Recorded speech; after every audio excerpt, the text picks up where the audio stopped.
Crescer e liderar, esse é o nosso lema. Com fé no coração e a força em cada tema.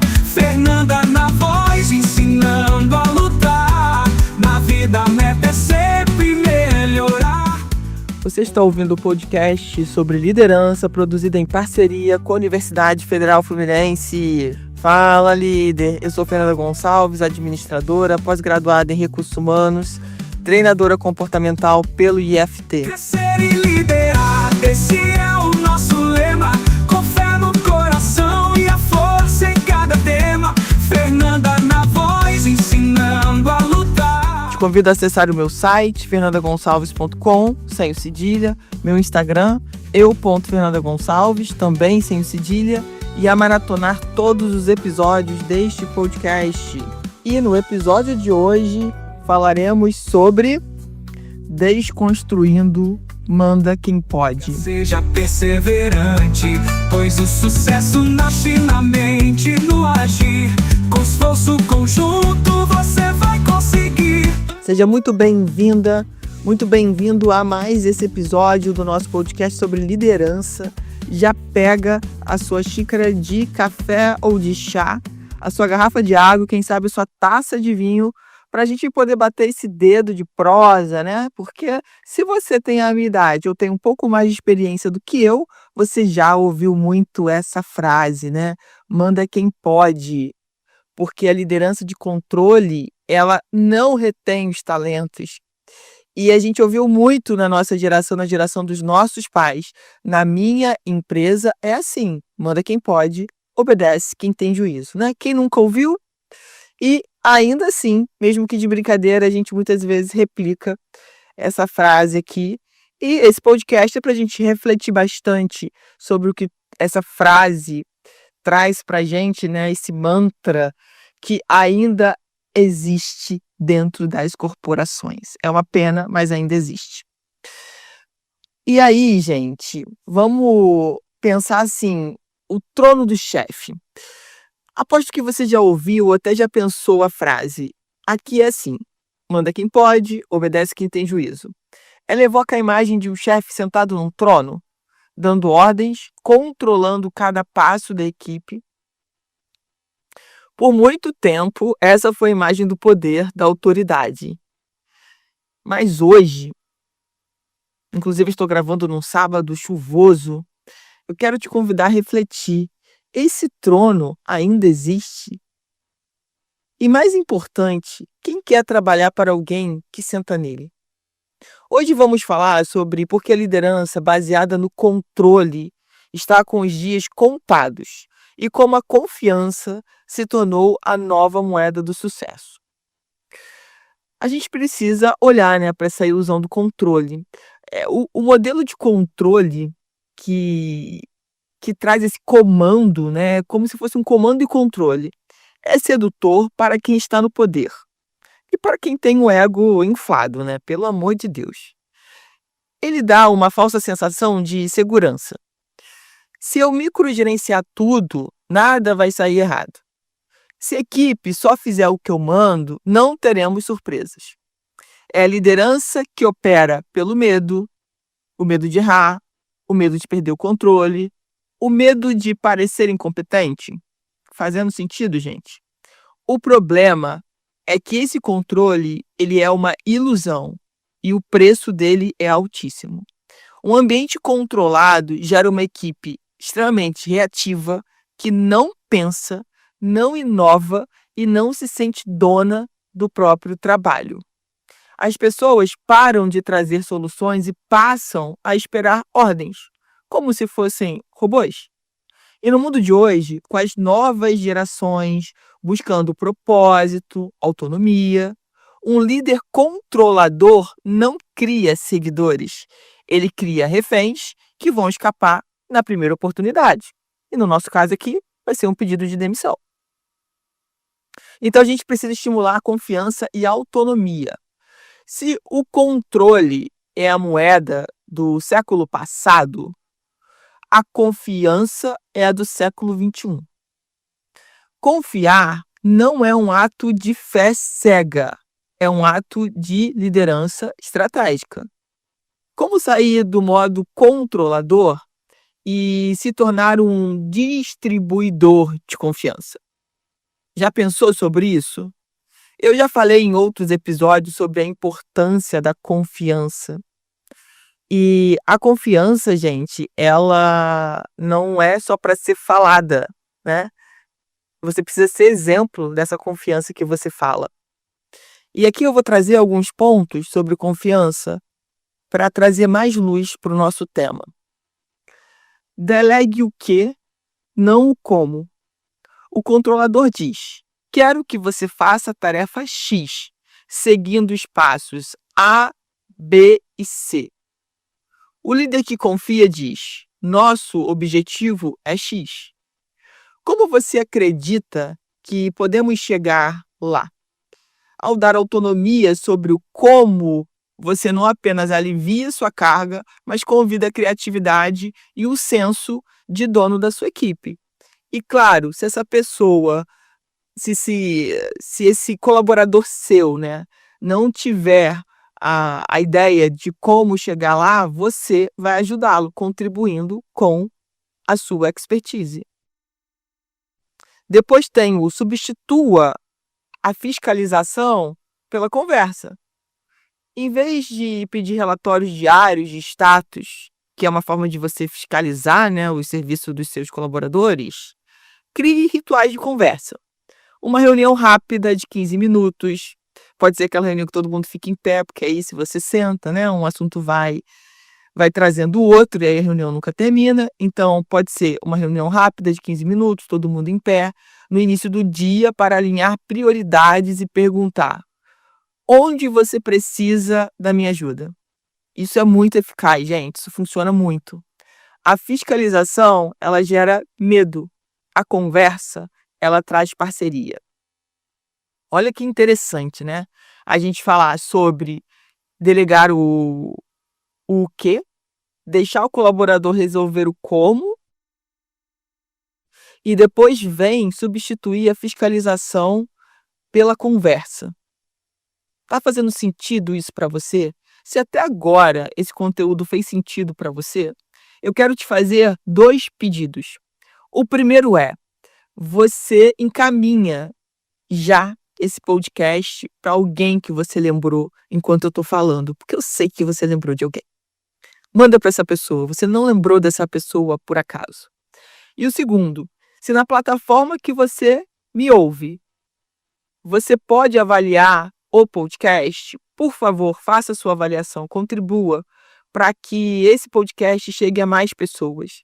Então, toda vez que você já faz a sua avaliação do nosso podcast e também envia para alguém, você está nos ajudando a levar essa mensagem para mais pessoas. E eu agradeço do fundo do meu coração por você estar tomando essas ações. Muito obrigada, hein? O terceiro, celebre o erro inteligente. O controle excessivo, ele nasce do medo do erro.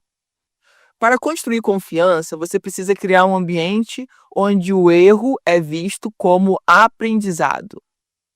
Não estamos falando de erros por negligência, mas do erro inteligente, aquele que acontece quando alguém tenta algo novo para buscar um resultado melhor.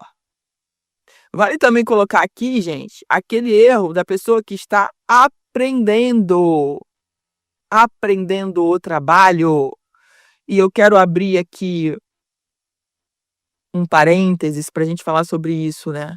O que acontece normalmente nas empresas de pequeno e médio porte? A pessoa é contratada, mas existe uma deficiência dentro da empresa de treinar aquela pessoa, de acompanhar aquela pessoa no trabalho dela.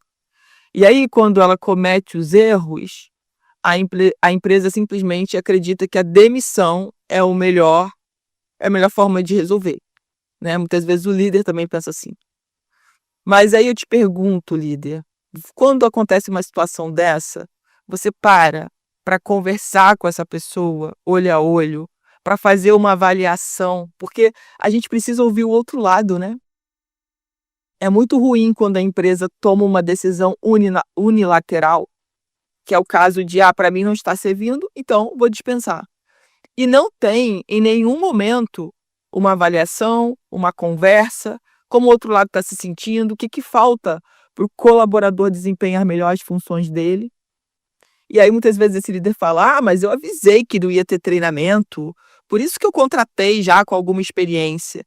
É, mas não funciona assim. Se você achar que resolve contratando só com experiência, o seu turnover vai sempre estar nas alturas e você nunca vai resolver essa situação.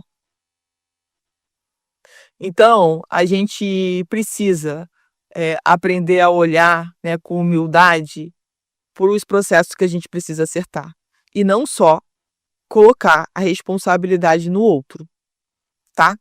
Então vamos voltar aqui para a questão do erro inteligente, né. Então, quando isso acontecer, em vez de punir, pergunte publicamente: "O que aprendemos com isso?". Isso sinaliza para todos que a inovação é mais valorizada que a perfeição. Então, quando um colaborador meu erra, não há conversa e automaticamente uma punição, eu estou criando uma cultura de medo. E a tendência, tá, é que os erros apareçam com mais frequência, porque as pessoas, quando elas estão com medo, elas tendem a errar mais, elas estão mais inseguras. Quando a gente trabalha uma cultura do erro inteligente, a gente promove a importância de que a gente vai errar, de alguma forma a gente vai errar.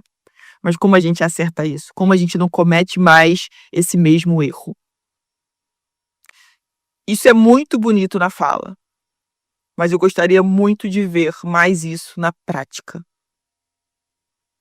Tá fazendo sentido para você? Recentemente eu passei por uma situação dessa. E a gente pega a informação, muitas vezes, traz isso como: "Ah, então o único jeito é a demissão", e esquece de alinhar a comunicação, de fazer pequenos processos que fazem diferença ao longo do tempo dentro dessa organização. Lembra que contratar e demitir, contratar e demitir, contratar e demitir, você está furando caixa da tua empresa. É como uma torneira aberta.